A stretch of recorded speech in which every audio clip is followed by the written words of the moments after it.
پتہ نہیں کسی نے بتایا کہ ایک اسکرین شاٹ بھیجا, ایک خاتون نے کمنٹس دیے ہیں کہ جو ہے وہ 7 سمندر پار آ کے نکاح کا پیغام بھیجا اور کیڑے نکال کے چلے گئے. اب لوگ پوچھ رہے ہیں کہ یہ کون ہے.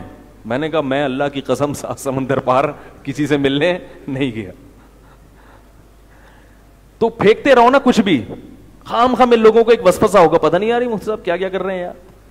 گورنمنٹ کی طرف سے کوئی پابندی نہیں ہے, کچھ بھی لکھ دو. میں نے کہا یہ بھی تحقیق کرو یہ لڑکی بھی ہے, کوئی بندہ تو نہیں ہے. آدمی اپنا نام رکھ دے, کچھ بھی رکھ دے, ٹھیک ہے نا, کچھ بھی نام رکھ دو آپ, عمر ڈال دو 18 سال, اور پروفائل پہ خوبصورت سی لڑکی کی تصویر لگا کے کچھ بھی کمنٹس کرتے رہو. لوگ خام خامے تشویش میں آتے ہیں یار کچھ تو ہے. تو اب ان باتوں کے جوابات دیتے رہے پھر تو ہو گیا کام. تو جب بدنامی ہوتی ہے نا تو نام ہوتا ہے تو بدنامی ہوتی ہے. شاعر نے کہا ہے بدنام جو ہوں گے تو کیا نام نہ ہوگا. تو جب بھی نام آئے گا, نام پھیلے گا تو بدنامی ساتھ ساتھ, اور اس کا فائدہ بھی ہوتا ہے, نظر بد سے بچا رہتا ہے انسان. ورنہ سارے ہی اگر زندہ باد کے نعرے لگائیں تو نظر لگنے کا بہت خطرہ ہوتا ہے. تو میں جب اپنی تعریفیں سنتا ہوں نا یوٹیوب پہ کمنٹس, واہ مفتی صاحب سبحان اللہ, اس آدمی سے مجھے عشق ہے, ایسے بیانات کرتا ہے, تو پھر نیگیٹو بھی دیکھتا ہوں, یہ بندہ ہی ٹھیک نہیں ہے. کیونکہ پھولتا ہے نا نفس انسان کا اپنی تعریفیں سن کے, تو وہ پھر نیگیٹو بھی سن کے دوبارہ تھوڑا سا جو موٹا ہوا تھا واپس آ جاتا ہوں میں لائن. تو یہ چلتا رہے گا. باقی ایک بات میں آپ سے بتا دوں, دیکھو کسی سے کچھ سیکھنا ہونا تو بہت جلدی بدگمان نہ ہوا کریں. میں جب اپنے شیخ مفتی رشید احمد صاحب سے بیعت ہوا تو اور بھی بہت سے لوگ بیعت ہوئے تھے. انہوں نے حضرت میں نا بس برائیاں نکال کے کٹتے چلے گئے کہ یار یہ تو یہ بولتے ہیں, یہ تو ایسا بیان کرتے ہیں, یہ تو بڑے سخت ہیں, یہ تو یوں ہیں, یہ تو یوں ہیں. آج میں دیکھ رہا ہوں وہ لوگ دھکے کھا رہے ہیں, انہیں نہ دین ملی نہ دنیا ملی, کہیں کے بھی نہیں رہے وہ. اور ہم ہر چیز کی جب تک کوئی واضح شریعت کے خلاف نہ ہو, ظاہر ہے بزرگ تھے تو شریعت کی واضح خلاف ورزی تھوڑی کرتے, وہ تو کہتے تھے کہ کوئی بات شریعت کے خلاف ہے تو مجھے بتاؤ. دو یعنی مطلب ہوتے ہیں کسی کی بات کے, تو میں کوشش کرتا تھا بھائی اس کا یہ مطلب بھی ہوتا ہے تو ایک اور مطلب بھی ہے, وہ کیا ہے, اچھا مطلب نکالو. مثلا ہمارے حضرت کی عادت تھی بیٹھ کے اپنی تعریفیں کرتے تھے, اپنی تعریفیں کرتے تھے. تعریفیں کیسے فرما دیا, جو گھڑی ہے نا 1.5 لاکھ روپے کی گھڑی ہے, بتاتے تھے مریدوں کو, ٹھیک ہے, اور فرمایا تو میری گاڑی ہے نا, گاڑی یہ کویت کے شہزادے سے خریدی ہے میں نے. اب جو جن کی مینٹل جو کم ظرف لوگ ہیں نا, چھوٹے ظرف والے, وہ کہتے ہیں یار یہ دیکھو یہ بزرگ ایسے ہوتے ہیں, میری گھڑی ایسی, میری گاڑی ایسی. ہم تھوڑا اچھا سوچتے, ہم کہتے تھے کہ بھائی یہ سادگی ہے, اور یہ حضرت بس اللہ کی نعمتوں کا اظہار کر رہے ہیں. ورنہ یہ اس عمر میں کسی کو یہ شوق تھوڑی ہوتا ہے میری گھڑی ایسی, میری گاڑی ایسی. کیا خیال ہے, نیا کسی کے پاس پیسہ آئے تو چلو شو مارتا ہوا. حضرت تو ماشاءاللہ مالدار تھے, ٹھیک ٹھاک.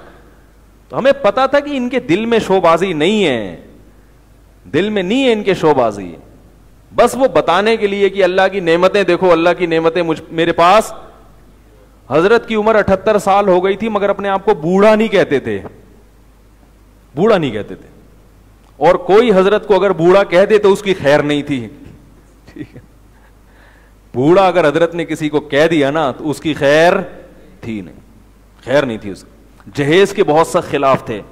تو 78 سال کی عمر میں دوسری شادی کے لیے کسی بالکل جوان لڑکی کا پیغام آیا نکاح کا, اور وہ لڑکی حضرت پہ عاشق ہو گئی, پیچھے پڑ گئی, صبح شام فون کر کے مجھ سے شادی کریں.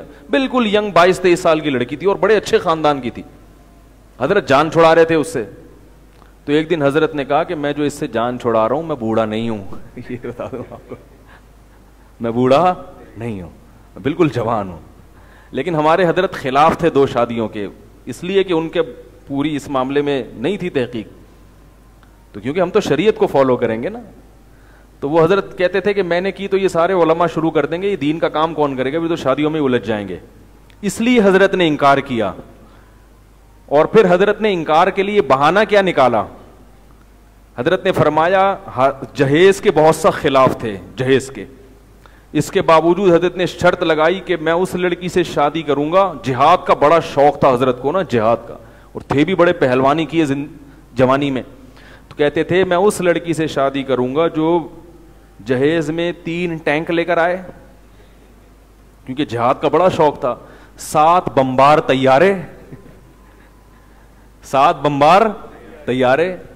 اور وہ افغانستان میں نا ایک ایئر کرافٹ گن ہوتی تھی, اس میں 40 توپیں ایک ٹائم پہ نکلتی تھی, اس کو پشتو میں کہتے تھے چہل میلا. تو فرماتے تھے ایک چہل میلا اور 20 گھوڑے اور پتہ نہیں کتنے بم, یعنی تاکہ میں جہاد کر سکوں. اب جو وہی کم ظرف لوگ ہیں وہ کہتے ہیں یار یہ بزرگ ہیں, ایک طرف جہیز کے خلاف بیان کرتے ہیں, دوسری طرف کہتے ہیں کہ میں اس عورت سے شادی کروں گا جو جہیز میں 10 بمبار تیارے لے کر آئے. تو جو کم ظرف لوگ تھے نا وہ یہ باتیں سن کے بھاگ جاتے تھے. ہم کہتے تھے بھائی یہ تو ایک سمجھانے کا طریقہ ہے کہ مجھے جہاد سے عشق ہے, اسٹائل ہے بھائی, یہ کون تیارے لے کر آ رہا ہے, کون گھوڑے لے کر آ رہا ہے, کوئی اتنا پاگل تھوڑی ہے جو جہیز میں گھوڑے اٹھا کے لے آئے. تو یہ جو کم ظرف آدمی ہے نا, جس کا ظرف چھوٹا ہے, وہ فقہا سے بھی بدگمان ہوگا, محدثین سے بھی, بزرگوں سے بھی, علماء سے بھی, وہ کسی سے نہیں, کہیں بھی نہیں چل سکتا. اور اگر آپ ظرف آپ کا وسیع ہو کہ بھائی یہ بھی ایک اسٹائل ہے, بھائی ہمارے حضرت کا اسٹائل تھا, فرماتے جس نے میرا بیان سننا سنے, نہیں تو جائے. تو جو لوگ رہ گئے اللہ نے ان کو بہت نوازا, فائدہ ہوا, کیونکہ حضرت بڑے پرہیزگار تھے. ہم حضرت کی زندگی دیکھتے تھے کہ ان سے کبھی کوئی گناہ نہیں ہوتا, مالی خیانت نہیں ہوتی, ایسے پیسوں کے معاملے میں کلیئر تھے کہ کسی کا پیسہ حضرت کی جیب میں ایک دن رہ جائے یہ ممکن نہیں تھا. آپ نے کسی سے پیسے لے لیے نا, تو آپ نے اگر حضرت سے پیسے دے دیے حضرت کو ادھار, تو آپ کو واپس لینے کی اتنی فکر نہیں ہوتی تھی جتنی ان کو واپس دینے کی فکر ہو. ان کی نیندیں اڑ جاتی تھیں, پیسے کیوں نہیں لے رہے, ایسے کھرے تھے معاملات میں, ایسے کھرے. اور استغنا, لالچ نہیں تھی. پھر ان کی کیا روٹین تھی, ان کی زندگی تھی, وہ تقوی, کبھی ان کی نظر نہیں اٹھی کسی نامحرم کی طرف. اتنا زیادہ ان کے اندر, اپنے گھر والوں کے کتنی عزت دیتے تھے, اپنی گھر والوں کو, اپنے بچوں کو. بات کا لب و لہجہ بڑا شائستہ تھا, طلبا سے بات, حالانکہ کتنے بڑے بزرگ تھے, جب بھی کہتے تھے آئیے بیٹھیے, یہ حضرت کا تکیہ, حالانکہ پنجابی اسپیکنگ تھے, پنجاب والے کہتے ہیں اتھا آوڑ, نہیں تو وڑ اتھے وڑ, ایسے کہتے ہیں نا جب غصہ آتا ہے. ویسے تو پنجاب والے بھی بڑا اچھا بولتے ہیں, لیکن جب غصہ آتا ہے تو پھر تو اسٹائل چینج ہو جاتا ہے نا. ہمارے حضرت کا غصے میں بھی اسٹائل چینج نہیں ہوتا تھا. غصہ آتا تھا, چہرہ سرخ ہو جاتا تھا, مگر زبان سے ناشائستہ لفظ برداشت, بس. یہ اخلاق کہاں ملیں گے؟ اب یہ چھوٹی چھوٹی باتیں, 7 بمبار تیارے جہیز میں چاہیے, ٹھیک ہے نا. اور جناب کوئی اور ہوتا تو ایک اسکینڈل ہی بنا کے مارکیٹ میں لے آتا کہ ان کو 22 سال کی لڑکی سے ان کی کیا ہے, سیٹنگ ہوئی ہوئی ہے. یہی اسکینڈل بنا کے یوٹیوب پہ ڈال دیتا.